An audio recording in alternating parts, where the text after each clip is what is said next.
아멘. 아멘. 우리 오늘부터는 우리 교회 학교 우리 강사님, 전사님 말씀들은 우리 따로 우리 영상으로 만들어서 자녀들과 나누게 되고요. 오늘부터는 우리 그냥 한옥권 수요 예배를 드리도록 하겠습니다. 오늘 은혜 받으실 하나님의 말씀 사도행전 2장 32절에서 36절 말씀,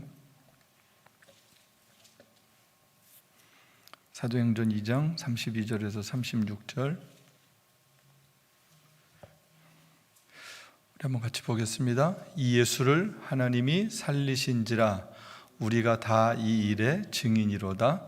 하나님이 오른손으로 예수를 높이심에 그가 약속하신 성령을 아버지께 받아서 너희가 보고 듣는 이것을 부어주셨느니라. 다윗은 하늘에 올라가지 못하였으나 친히 말하여 이르되 주께서 내 주에게 말씀하시기를 내가 네 원수로 내 발등상이 되게 하기까지 너는 내 우편에 앉아 있으라 하셨도다 하였으니, 그런즉 이스라엘 온 집은 확실히 알지니 너희가 십자가에 못 박은 이 예수를 하나님이 주와 그리스도가 되게 하셨느니라 하니라. 아멘. 오늘은 주제가 하나님 우편에 앉아 계시다가, 지난주에 예수님이 하늘에 오르셨잖아요. 그런데 하늘에 오르셔서 하나님 우편에 앉아 계시다가 라는 제목으로 말씀을 나누겠습니다. 지난주 말씀 여러분 다시 한번 이렇게 생각을 해보세요. 하늘에 어떻게 올라가셨는가 라는 거예요. 어떻게 하늘로 올라가셨어요? 사도행전 1장 9절에 보면 제자들이 마지막 말씀을 주시고 이 말씀을 마치시고 그들이 보는 데서 올려져 가셨다라는 거예요. 근데 그때 나타난 현상 가운데 하나가 뭐예요? 구름이 그를 가리어 보이지 않았다. 여기서도 보면 한글 표현으로 하면 구름에 가리워진 거랑 구름이 가린 거랑 같아요, 달라요? 의미가 다른 거예요. 그러니까 구름이 있는 하늘에 올라가다 보니까 구름이 가려서 높이 올라가서 구름 때문에 안 보였다, 이 이야기가 아니라 구름이 하나님의 말씀에 순종해서 예수님을 가리었다라는 개념이에요. 그러니까 이 자연의 모든 것들조차도 하나님께 순종하는 거죠. 예수님께서 무리를 걸으셨어요. 순종한 거죠. 풍랑을 잠잠케 하셨어요. 순종한 거죠. 해야 멈춰라 그랬어요. 순종한 거죠. 모든 것이 창조주 하나님의 말씀 가운데 순종하게 되어 있다라는 거예요. 승천하실 때도 구름이 주님을 가렸다라는 거예요. 그리고 천사들의 소리가 있었는 거예요. 왜 서서 쳐다보느냐? 하늘로 올려진 이 예수는 너희가 본 그대로 다시 오실 것이야. 여러분, 정말 기가 막힌 장면을 지금 목격한 거죠. 부활하신 주님을 만나는 것도 굉장히 놀라운 일일 거고요. 그런데 그 주님이 진짜 내가 보는 데서 하늘로 올라가시니까 그거를 목격한 사람들에게 있어서는 굉장한 일이죠. 여러분, 그 하나님께서 올라가신 하늘이 어떤 곳이었어요? 하늘, 여기는 실제 하는 곳이라 그랬어요. 지난주에 제가 천국이 없어도 좋다라든지 이 세상이 천국이라든지 그런 천국이 아니라 이 천국은 성경적 하늘, 여기는 하늘에 계신 우리 아버지 하나님이 계신 곳, 실제하는 천국입니다. 그 천국으로 예수님도 가셨다라는 거예요. 그래서 예수님께서 하늘에 오르신 의미는 어떤 것이 있냐면 아버지의 처음의 영광을 다시 아들의 영광을 회복하는 거였어요. 창세 전에 성자의 영광이 있었잖아요. 성부, 성자, 성령 하나님이 이 세상을 창조하셨잖아요. 그러면 영광과 능력과 존귀가 동일하신 분이거든요.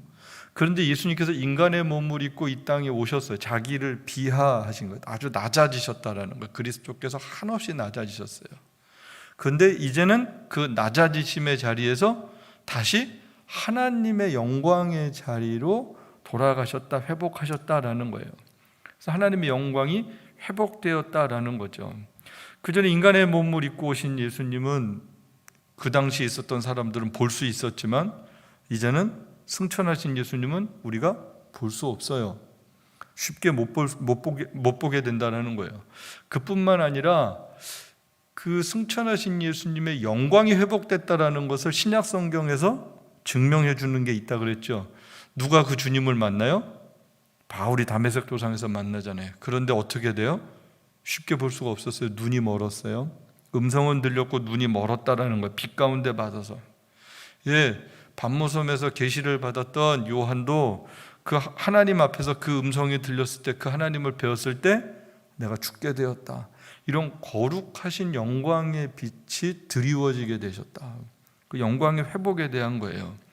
그래서 예수님의 승천에 대한 고백은 다시 하나님의 높은 그런 영광으로의 회복에 대한 거였다라는 것을 제가 말씀을 드렸어요. 그래서 이렇게 지극히 높은 분이심을 고백하게 될 때 우리가 할 수 있는 게 뭐예요? 해야 되는 게 뭐예요? 그 예수의 이름 앞에 무릎을 꿇는, 모든 사람들이, 모든 민족과 열방들이 역사 속에 그 이름 앞에 무릎을 꿇는, 그래서 모든 이름 위에 뛰어난 이름, 예수는 주, 예수는 주, 이 찬양이 있잖아요. 빌립보서 2장 10절 11절에 있는 말씀이잖아요. 모든 무릎을 예수의 이름에 꿇게 하시고. 그래서 꿇는 게 무슨 의미였어요? 내가 그분의 죄인입니다. 그분의 은혜가 아니면 내가 하나님 앞에 나아갈 수 없습니다. 이 고백이죠. 이 고백에 무릎을 꿇는 거예요. 그래서 그분은 우리의 예배를 받기에 합당하신 그런 하나님이시다. 그리고 정말로 승천하신 예수님을 믿는다라는 얘기는 정말로 그분의 이름에 합당한 영광의 예배를 늘 돌린다라는 거예요. 돌린다. 오늘 우리 김 목사님이 찬양할 때 마지막에 하나님께 영광을 하는데, 제가 오늘 설교 말씀 승천하신 그 예수님 하나님 보좌 이렇게 눈을 감고 이렇게 묵상을 하면서 그 찬양을 이렇게 하는데요, 사실 우리는 어떤 그림인지 모르잖아요. 하나님 나라라는 것이. 그럼에도 불구하고 그분의 그 영광, 요한계시록에 나오는 그 영광스러운 그림들을 이렇게 마음에 그리면서 그 찬양을 이렇게 했어요. 그랬는데요, 감동이 달라요. 그냥 우리가 찬양을 할 때 어떨 때는 곡이 좋아서 막 할 때도 있고요, 멜로디가 좋아서 할 때도 있고요, 익숙해서 할 때도 있는데, 찬양은요 사실은 가사의 의미를 잘 이해하면서 할 수 있어야 합니다. 그래서 그 가사가 나의 신앙 고백이 되는 거고요, 그 신앙 고백이 나의 노래가 되는 거고요, 그럴 때 그 노래가 온전한 찬양이 될 수 있고요, 그 하나님의 거룩함을 생각하면서 손을 들 수도 있고 손을 흔들 수도 있고 이 자리에서 일어날 수도 있는데, 그 몸짓 하나하나가 다 하나님이 받으시는 찬양이 된다라는 거예요.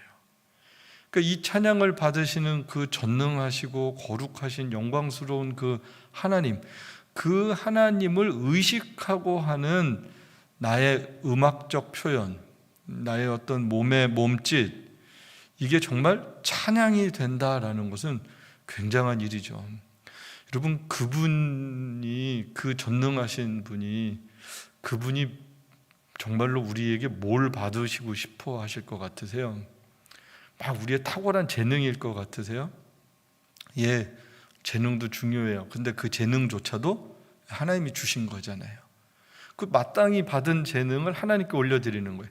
그럼 그 재능은 뭐로 감싸고 있어야 되는 거냐 하면 우리의 하나님을 향한 바른 신앙 고백과 예배자의 마음입니다. 그것이 우리의 재능을 통하여서 드려지는 거예요. 그러면 재능이 없는 사람은 찬양 못하냐? 아니요, 그렇지 않아요. 재능이 없는 사람도 그냥 나의 믿음의 고백으로 얼마든지 찬양할 수 있어요. 사람들의 평가는 잘한다 못한다라고 얘기할 수 있지만 하나님은 그렇지 않으시다. 하나님은 정말로 지극히 높임을 받으실 그 하나님을 바라보고 하는, 그렇게 드려지는 그 찬양과 예배를 하나님은 연락하신다, 받으신다. 그래서 여러분, 정말로 승천하신 하나님이, 하나님 우편에 계신 그 예수님이, 하늘 보좌에 계신 그 하나님이 받으실 만한 늘 그런 예배자가 될 수 있게 되길 축복합니다. 그 하나님을 의식한다라는 것은 굉장한 거예요. 그 예수님께 무릎을 꿇지 않고는 우리가 하나님 앞에 나아갈 수 없죠. 여러분, 그래서 예수님을 왕으로 고백하는 사람만이 하늘의 영광을 경험하게 됩니다. 진짜 여러분 예수님을 왕으로 고백하고 예배하고 찬양하고 살아보세요. 그럼 하늘의 영광이 뭔지를 실감할 거예요. 하늘의 영광이 뭔지, 하늘의 영광의 빛 가운데 내가 살아가고 있구나라는 걸, 그 인도함을 받는 것을 참 예배를 통하여서 그게 실감나고 그게 회복되어지고요, 그게 능력이 되고 하는 거예요. 오늘은 계속해서 이어지는 말씀인데, 하나님 우편에 앉아 계시다라는 거예요. 예수님께서 하나님 우편에 앉아 계시다, 하나님 우편에 앉아 계시다라는 것에 대한 성경적 근거가 마태복음 26장 64절, 또 오늘 읽은 사도행전 2장에 있는 말씀인데, 여기에 보면 예수께서 이르시되 내가 말하였느니라, 그러나 내가 너에게 이르노니 이후에 인자가 권능의 우편에 앉아 있는 것과 하늘에 구름 타고 오는 것을 너희가 보리라 하시니라. 예수님께서 하신 말씀이에요. 하나님의 영광스러움을 회복한 주님, 또 다시 오실 예수님에 대해서 주님이 말씀하셨어요. 그런데 여러분 한번 생각해 보세요. 하나님은 영이시죠. 그럼 영이시면 그 영이신 하나님이 앉으신다라는 것이 여러분 이해가 가세요? 앉은다, 선다, 내가 본다, 내가 내려와서 너희가 어떤지 보겠다. 하나님이 멀리 계시면 못 보세요? 하늘에 계시면 안 보셔서 내려와서 봐야지만 보실 수 있는 거예요? 아니면 하나님이 내가 너희를 잊지 않겠다, 그럼 하나님이 기억력이 점점 나빠지셔서, 아니면 건망증이 생기셔서 하나님도 치매가 있으신가? 그러면 그렇게 생각할 수 있는 거 아니에요? 성경에 보면 그런 표현들이 있죠. 여러분, 근데 하나님은 기본적으로 보면 디모데전서 1장 17절이에요. 같이 한번 보실까요? 영원하신 왕 곧 썩지 아니하고 보이지 아니하고 홀로 하나이신 하나님께 존귀와 영광이 영원 무궁하도록 있을지어다. 아멘. 여기 보면 영원하신 왕, 썩지 않으세요? 보이지 않으세요? 썩지 않고 보이지 않으시는 하나님에 대한 얘기를 해주는 거예요. 골로새서 1장 15절 볼까요? 또 그는 보이지 아니하시는 하나님의 형상이세요. 우리가 볼 수가 없어요. 야고보서 1장 17절, 온갖 좋은 은사와 온전한 선물이 다 위로부터 빛들의 아버지께로부터 내려오나니 그는 변함도 없으시고 회전하는 그림자도 없으십니다. 그림자가 없으세요. 물질적으로 존재하고 빛이 있어야 반대적으로 그림자가 있잖아요. 그런데 하나님은 그런 게 있지 않으시다라는 거예요. 그러면 이 하나님이 앉으신다라는 것은 도대체 어떤 의미가 있을까? 이것을 신학적으로요, 신인 동형론이라 그래요. 아마 우리 연세 드신 우리 장로님 권사님들 들어보셨을 거예요. 헬라어로는 인간, 안트로포스라는 거랑 형태, 모르페라는 단어가 합쳐졌어요. 이게 무슨 말씀이냐 하면, 성경에 있는 하나님, 그 하나님을 사람들이 이해할 수 있도록 성경적 표기를 한 거예요. 사람들이 이렇구나 이렇게 알 수 있도록 표현을 해준 것이 성경에 많이 나타나는 신인 동형론이에요. 하나님의 눈, 귀. 근데 하나님이 형상이 있다 그랬어요? 없다 그랬어요? 없으세요? 근데 그렇게 표현을 하는 거예요. 눈은 뭐예요? 보는 의미고요. 귀는 뭐예요? 들으신다라는 거예요. 그 능력이 많은 오른손, 하나님의 능력의 표현이었습니다. 그러면 그렇게 하나님을 이해하고 성경에 나오는 많은 하나님에 대한 부분들을 우리가 하나님이 이런 분이구나라고 우리의 문화와 우리의 언어로 조금이나마 그 하나님을 배울 수 있고 알 수 있다라는 거예요. 그런 표현이었어요. 그래서 하나님이 앉으셨다라는 것은 하나님이 그냥 앉으셨다라는 얘기가 아니라 하나님이 왕으로 통치하신다라는 개념이에요. 그럼 하나님 우편에 앉으셨다라는 것은, 우리 헤르만 바빙크랑 루이스 폴콥이라고 우리 개혁주의 좋은 신학자들이거든요. 조직 신학자들. 이분의 표현에 의하면 하나님의 통치에 그리스도께서 같은 영광, 능력, 권위로 함께 참여하신다. 즉 하늘에 계신 하나님이 보좌에 앉으셨어요. 그 하나님께서 세상을 통치하고 다스리신다라는 거예요. 그 하나님 우편에 앉아 계셨다라는 얘기는 그 하나님과 같은 영광과 능력과 권위로 세상을 함께 뭐 하신다? 통치하신다, 다스리신다라는 거예요. 앉았다 섰다 이게 중요한 게 아니라 지금 하나님이 통치하신다. 성경에 보면 섰다라는 표현도 있죠. 예수님 쓰신 거 어디 나와요? 언제 나오세요? 사도행전 나오죠. 스데반 집사님이 순교할 때 보면 예수님께서 하나님 보좌 우편에 서신 것을 스데반이 보잖아요. 그랬더니 유대인들이 진짜 미쳤구나 그러고 돌을 던져갖고 스데반을 친단 말이에요. 그럼 섰다라는 표현은 뭐겠어요? 앉으셨다라는 표현은 뭐고? 앉았다가 앉기도 하시고 서기도 하시고 막 이러시는 거예요? 그 어떤 표현이겠어요? 앉았다라는 것은 통치하는 권위의 상징이라면 지금 일어섰다라는 건 하나님께서 구체적으로 하나님의 영광을 드러내면서 지금 처음 순교자잖아요. 예수님으로 인해서 그 순교자를 기쁘게 받으시는, 연락하시는, 순교의 제물을 받으시는 하나님의 또 다른 표현이었습니다. 모습이었습니다. 여러분 지금 무슨 말씀인지 이해가 가시죠? 이해가 가셔야 돼요. 예, 하나님에 대한 이해였어요. 예, 이 하나님께서, 예수님께서 앉아 계신다라 그럴 땐 시제를 다르겠습니다. 성경에도 보면 예수님의 사역 시간에 대한 이해가 필요해요.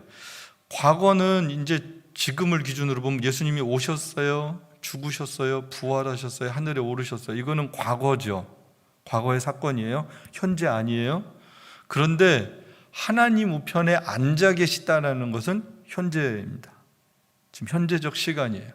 그럼 미래는 뭐예요? 구름 타고 다시 오시는 것은 미래예요.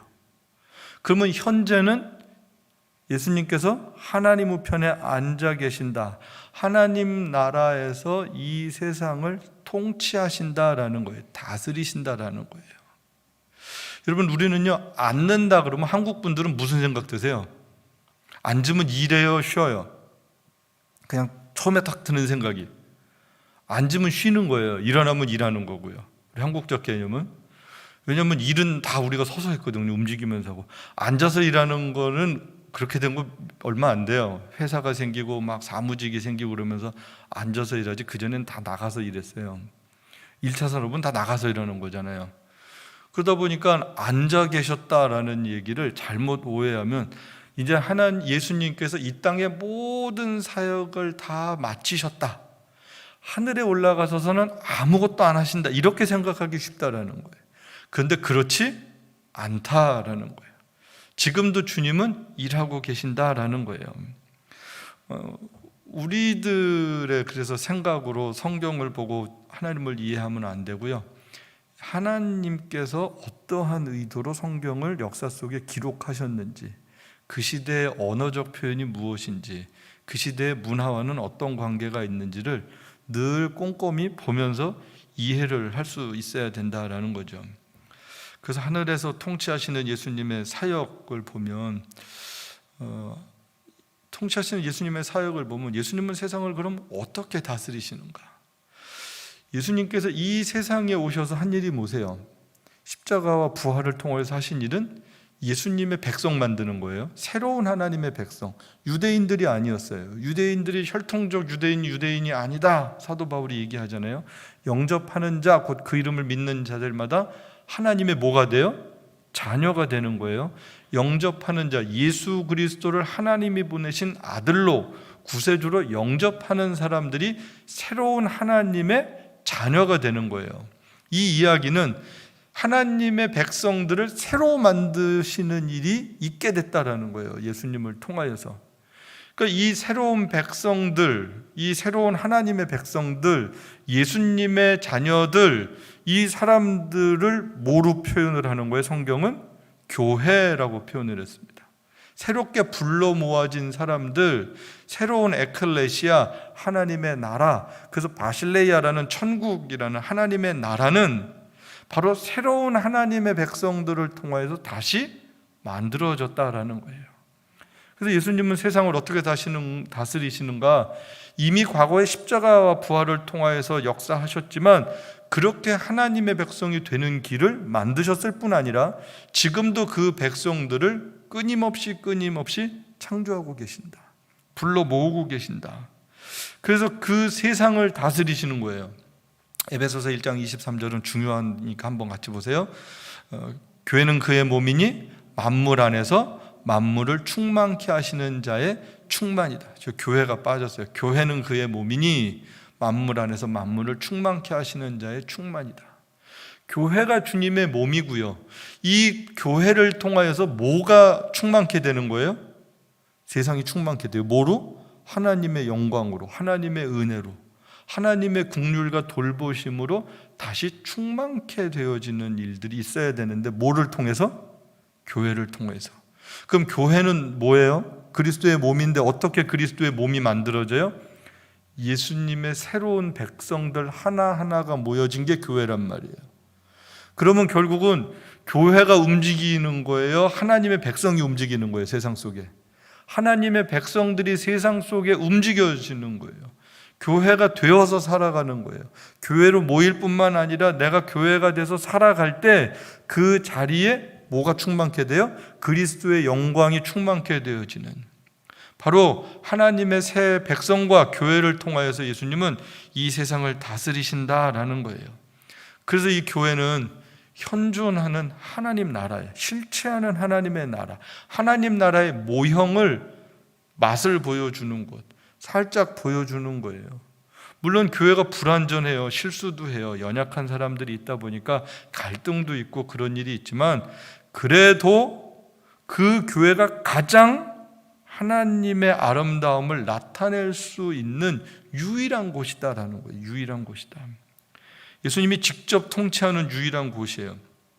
그래서 예수님은 계속해서 그 교회 성도들에게, 하나님의 백성들에게 뭘 주시냐면 은사를 주세요. 은혜를 주세요.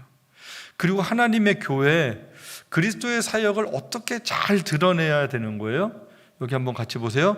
성경의 바른 해석과 말씀 선포를 통하여. 교회가 교회다워지는 가장 중요한 일이 뭐예요? 말씀이에요. 말씀. 하나님의 말씀, 예수 그리스도를 통하여서 이 세상을 구원하시겠다라는 구약의 예표들, 그리고 예수님께서 오셔서 직접 하셨던 말씀들, 그 말씀을 통해서 교회가 세워졌던 교회의 역사들, 오늘에게 있어서는 그 성경이죠.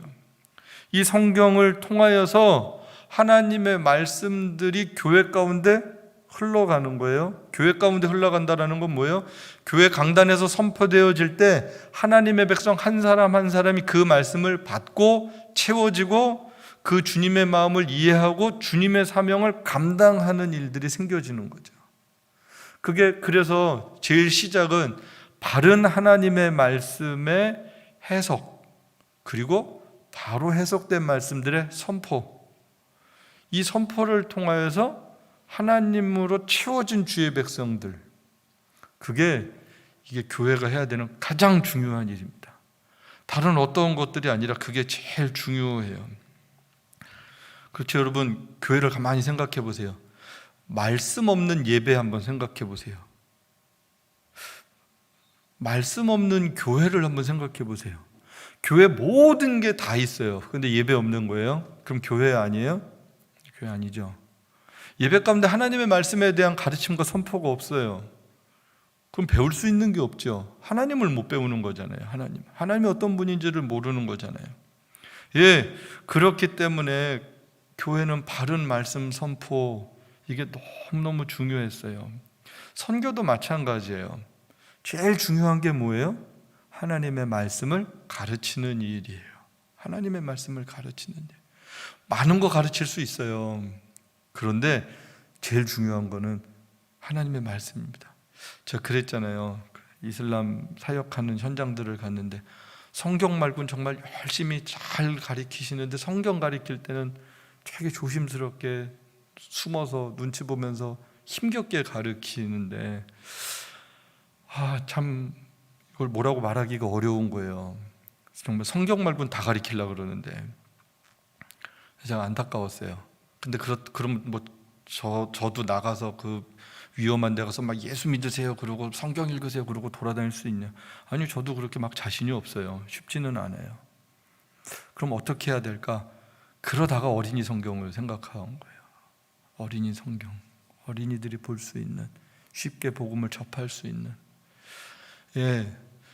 하나님의 나라가 여러 모양으로 이루어져야 되는데 말씀이 가장 중요한 일이고요. 말씀이 없이는 아무것도 되어지지 않는다. 새 생명의 역사는 하나님의 말씀을 통해서 이루어집니다. 여러분 믿습니까? 우리가 따뜻함을 통하여서, 나눔을 통하여서 감동 줄 수 있어요. 좋은 신뢰관계 회복할 수 있어요. 그리스도인 되게 하는 거, 하나님의 사람 되게 하는 건 하나님의 생명의 말씀 말고는 방법이 없어요. 그걸로 승부 걸고요, 거기서 우리가 최선을 다해야 돼요. 우리 교회가 그거에 정말 열심을 내고 싶고, 그래서 제가 해야 되는 제일 중요한 일이 뭐냐? 물론 신방도 중요하고 돌아봄도 중요하고 다 중요해요. 전혀 죄송한데 99%는 제가 하나님 말씀 앞에 있는 거가 제일 중요한 일이라고 생각을 해요. 그게 제일 중요한 일이에요. 그거 하는 일, 그거를 위해서 정말로 모든 에너지를 다 쏟아야 되는 거예요. 마지막까지. 그게 그 하나님이 기뻐하시는 목사로 부른, 이제 보면 하나님께서 교회를 세우실 때 여러 가지 은사들을 주시거든요. 하나가 빠졌네요. 에베소서 말씀에 보면, 에베소서 4장 11절 12절에 보면 이런 말씀이 있어요. 어떤 사람은 사도로, 어떤 사람은 선지자로, 어떤 사람은 복음 전하는 자로, 어떤 사람은 목사와 교사로 삼으셨으니 이는 성도를 온전케 하며 봉사의 일을 하게 하며 그리스도의 몸을 세우게 한다. 즉 뭐냐 하면, 교회를 이루고 있는 각종 은사의 사람들에 대한 이야기입니다. 다양한 은사의 사람들이 있는 거예요, 교회 공동체를 이루는데. 근데 하나님께서요, 놀랍게도 다양한 은사의 사람들을 하나님의 교회에 모으셨어요. 그렇죠, 정말로 다양하죠. 각자 하나님이 주신 은사예요. 그 은사를 따라서 주님의 몸된 교회를 함께 이루게 하신 거예요. 그래서 말씀을 통하여서 말씀 사역자들이 있게 하시고, 또 다양한 은사를 가진 사람들이 하나님의 몸된 교회 공동체가 화목한 하나님의 나라, 현존하는 하나님의 나라, 세상 사람들이 보고 잘 이해가 가지 않는 정말 기가 막힌 공동체가 되기를 원하셨다라는 거예요. 그래서 은사는 서로 뭐 해야 되는 거예요? 존중해야 되는 거예요. 나와 다른 사람의 은사들을 귀히 여겨줘야 돼요. 내가 못하는 것을 하는구나, 내가 하지 못하는 것을 하는구나, 그걸 귀히 여겨줘야 서로 화목한 공동체가 돼요. 내가 못하고 저 사람이 참 저 사람 별나, 저런 걸 좋아하고 저런 거래, 그러면 안 되는 거예요. 내가 못하는 걸 하는 것을 귀히 여길 수 있어야 돼요. 고마워할 수 있어야 되고요, 감사해야 할 수 있어야 돼요. 여러분, 똑같은 사람만 모였다고 생각을 해보세요. 세상은 그래요. 똑같은 사람만 모여서 이익 집단을 만들어요. 그런데 교회는 그렇지 않아요.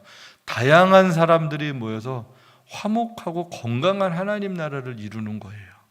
그 다양함이 너무 감사한 거고요, 그 다양함이 축복입니다. 그래서 하나님께서 말씀, 은사를 통하여서 예수님께서 오늘도 교회를 가운데 역사하신다라는 거예요. 또 하나는 성령의 역사하심이죠. 성령의 역사하심을 통하여서 하나님이 통치하세요. 사도행전 2장 33절, 하나님의 오른손으로 예수를 높이시매 그가 약속하신 성령을 아버지께 받아서 너희가 보고 듣는 이것을 부어주셨느니라. 사도행전에 보면 성령님 이야기가 나오잖아요. 근데 약속하신 성령, 예수님이 약속하셨죠. 성경은 갑자기 일어나는 게 아니라 늘 약속을 먼저 주세요. 아브라함에게 자식을 줄 때도 먼저 약속을 주셨죠. 하나님은요, 그냥 갑자기 어떤 이벤트처럼이 아니라 늘 약속을 먼저 주세요. 그러면 우리는 뭐 해야 돼요? 그 약속을 받고 믿고 기다려야 되는 거예요. 보채는 게 아니라 기다려야 되는 거예요.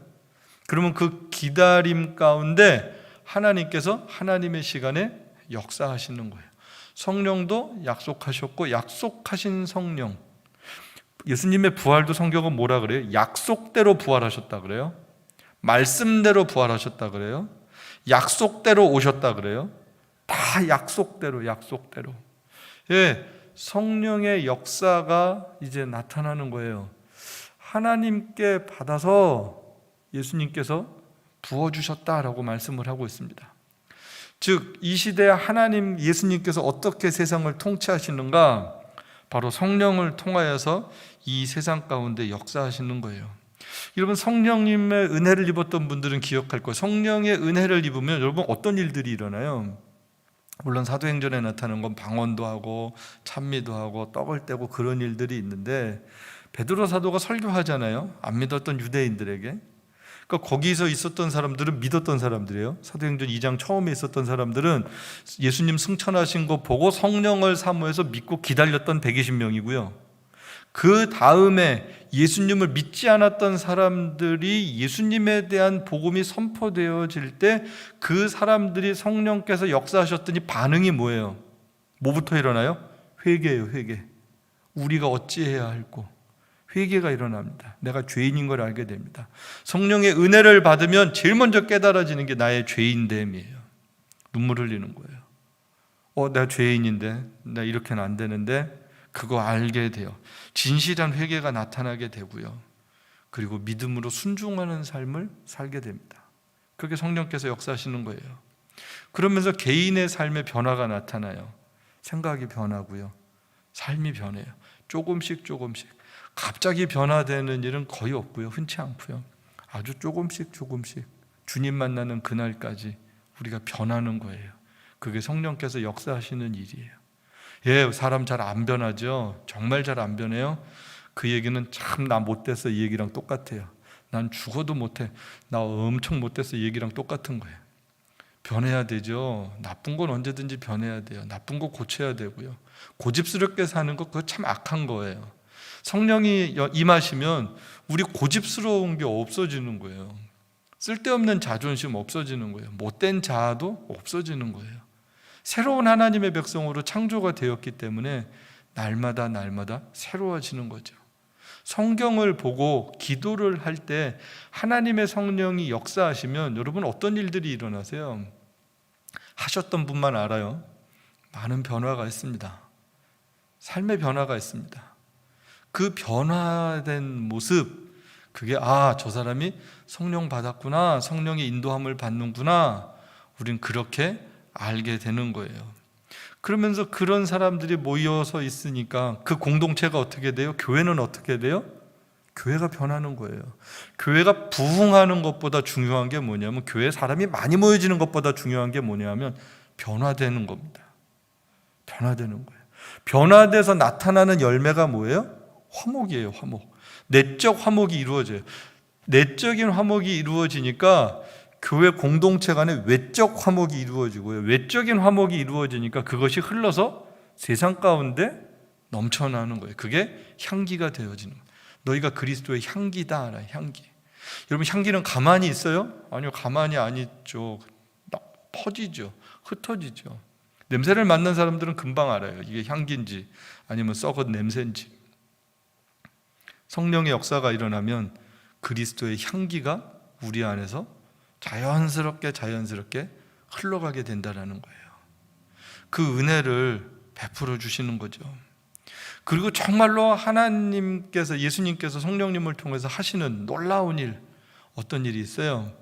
그런 내적인 변화뿐만 아니라 이제는 외적으로 증인된 삶을 살게 하는 거예요. 증인되게, 전하게, 하나님의 마음으로 이 세상을 바라보게 하십니다. 그렇죠. 죽어가는 사람들을 바라보는 거예요. 죽어가는 사람들을 보면서 아유 안 됐네, 이렇게 끝나지 않죠. 어떻게 하면 저 살릴 수 있는데, 구할 수 있는데, 그런 마음 갖는 거죠. 그런 고민 갖는 거죠. 여러분, 그런 모든 일들을 예수님께서 하나님 보좌 우편에서 성령님을 통하여 우리 가운데 일하고 계시다라는 거예요. 역사하시다라는 거예요.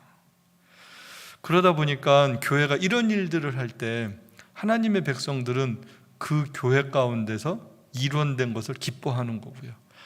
그리스도의 몸된 교회의 일원으로서 주님의 통치를 받고 살아가는 거에 대한 기쁨이 있는 거예요. 그래서 주일에 모여서 수요일에 모여서 같이 예배를 드릴 때 예배만 드리고 말씀만 듣고 찬양만 부르고 가는 게 아니라 서로를 보면서 그리스도의 통치를 같이 받는 형제 자매들이구나라는 것을 이렇게 인식하게 되는 거죠. 요즘에 안타까운 게 우리가 그걸 못하는 거예요. 그걸 예배를 못 드리는 게 아니에요. 여러분, 예배는 여러분 자리에서 다 잘 드릴 수 있어요. 근데 한 가지를 못하는 게 뭐냐면 그런 그리스도의 생명을 나는 성도의 교제, 함께 화목함, 이걸 잘 못 누리는 거죠. 그게 아쉬운 거예요. 그렇지만 여러분 가정에서 잘 누릴 수 있게 되길 바라고요. 또 온라인 상으로라든지 우리가 할 수 있는 그리스도의 향기가 되어지는 일들을 여러분 하나님의 인도함을 받고 정말 성실하게 잘할 수 있게 되기를 바랍니다.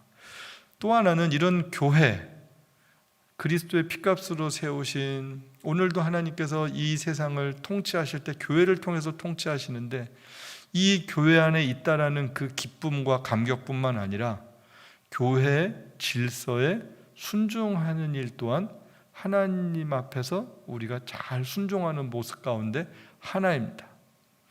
어떤 분들을 보면 소신껏 신앙생활하는 분들 계세요. 그런데 신앙생활은요, 소신껏 하면 안 돼요. 또 그냥 과거에 했던 대로 신앙생활하는 분들 계세요. 그것도 안 돼요. 제일 좋은 거는요, 성경대로예요. 매일매일 성경대로 하나님의 성령의 인도함을 받아서 나의 신앙생활을 점검해 가야 합니다. 그렇게 변화시킬 수 있어야 합니다. 그래서 절대로 여러분 오래된 신앙, 익숙한 신앙 거기에 머무르시면 안 되고요. 늘 새로워지는 은혜가 있어야 되는 거예요. 그 질서를 무시하는 건 교회를 무시하는 게 아니라 결국은 뭘 무시하는 거예요? 그리스도의 통치를 무시하는 거예요. 제가 그랬잖아요. 예수님이 어떻게 지금도 역사하시냐? 교회를 통하여서, 말씀을 통하여서, 은사를 통하여서, 성령의 역사하심을 통하여서 그 은혜들을 교회에 주셔서 이 교회를 통하여서 하나님이 세상 가운데 다스리시길 원하시는데 그 교회의 질서에 무시하고 순종하지 않는 것은 결국은 누구 말 안 듣는 거예요? 예수님 말 안 듣는 거다라는 거예요. 예수님 말. 여러분 그걸 잘 깨달으셔야 돼요. 그래서 내 생각대로 내 생각이랑 달라가지고 교회 안 가야, 이번 주에는 안 가, 누구 보기 싫어서 안 다니, 이런 게 다 악한 생각이다라는 거예요. 그냥 악한 생각이 아니라 그리스도를 거역하는 짓들이다. 그리스도의 통치를 저항하는 아주 무서운 일들이에요. 우리가 그런 걸 생각하지 않고 지금까지 그냥 생각대로 내 감정 따라 내 마음 따라 행동하고 말했을 때가 많았죠. 그런데 그러면 안 된다라는 거예요. 앞으로 그리스도의 통치를 따라서 순종하고 살아가는 것이 그게 우리의 믿음의 도리다라는 거예요. 여러분 하나님의 통치하시는 그 교회의 존재의 의미가 있습니다. 여러분 그 존재의 의미를 보면 세상과 교회와의 관계가 있는데요. 여러분 세상과 교회와의 관계를 보면 창세기 18장 32절 말씀을 보면 무슨 말씀이냐면 내가 의인 10명을 인하여도 이성을 멸하지 않는다라는 거예요. 여러분 저거랑 교회랑 무슨 상관이 있지? 이렇게 생각하실 수 있는데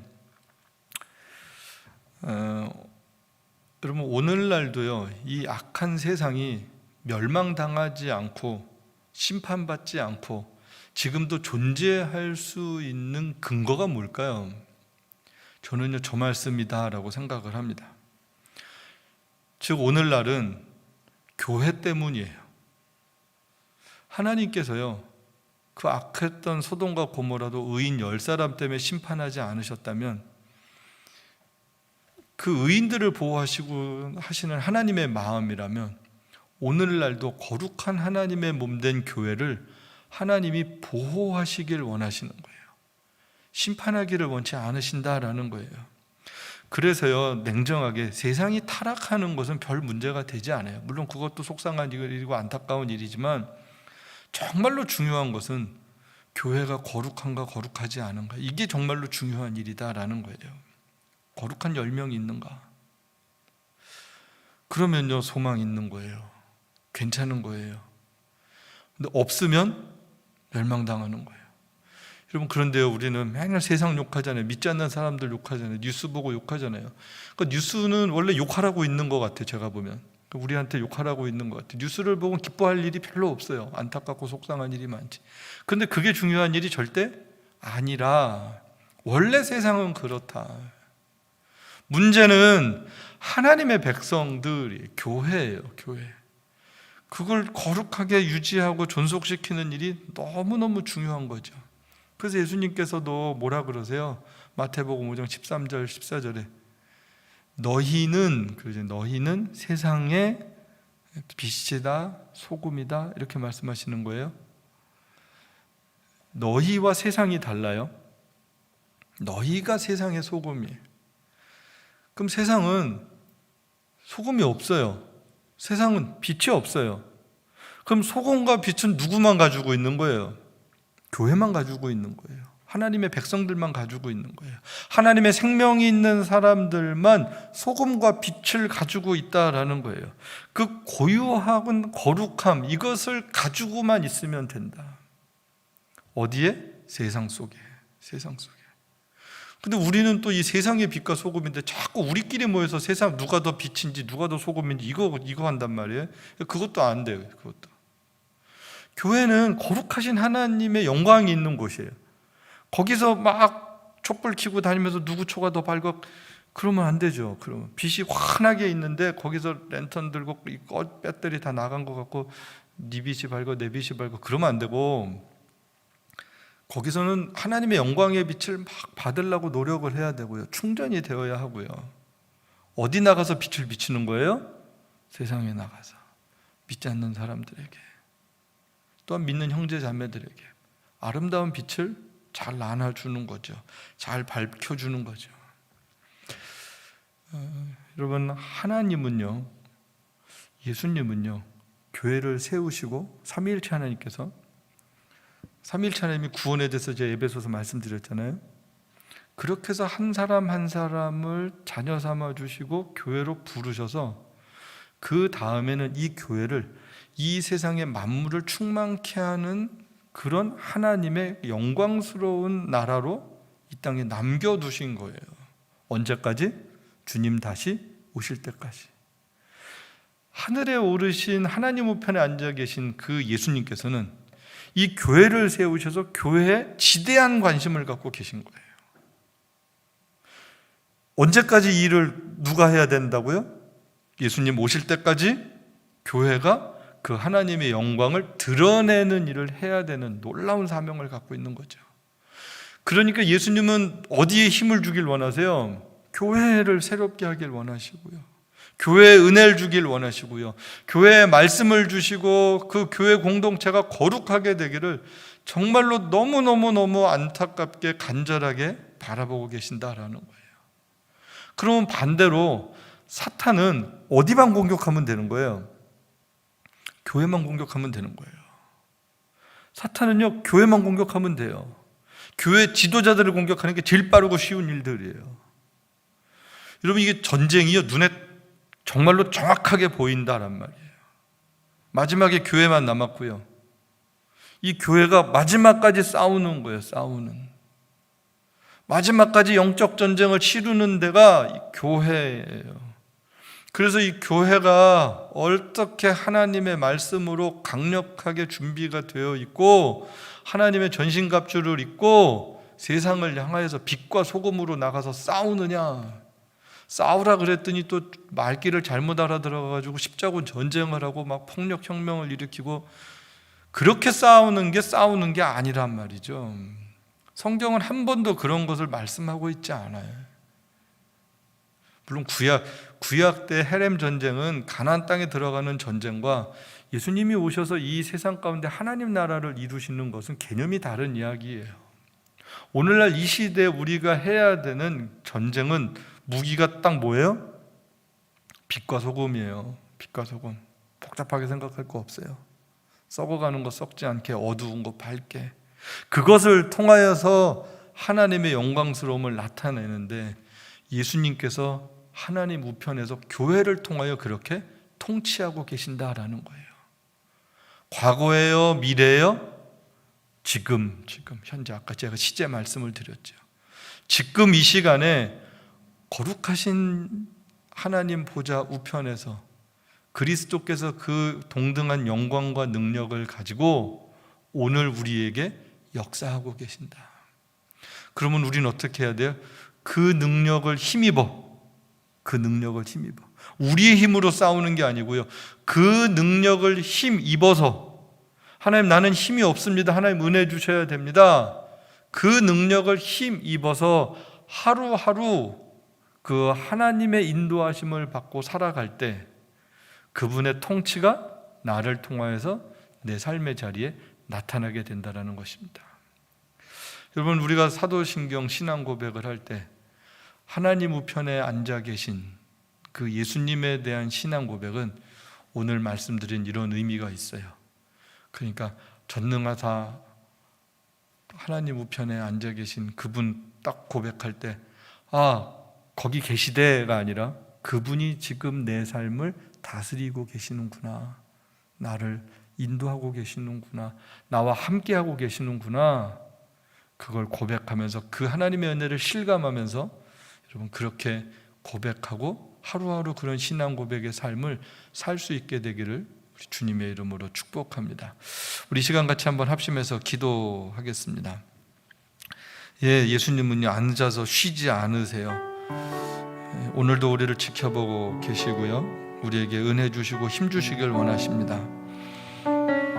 그 거룩하신 하나님, 여러분 그 하나님을 한번 가만히 생각해 보세요.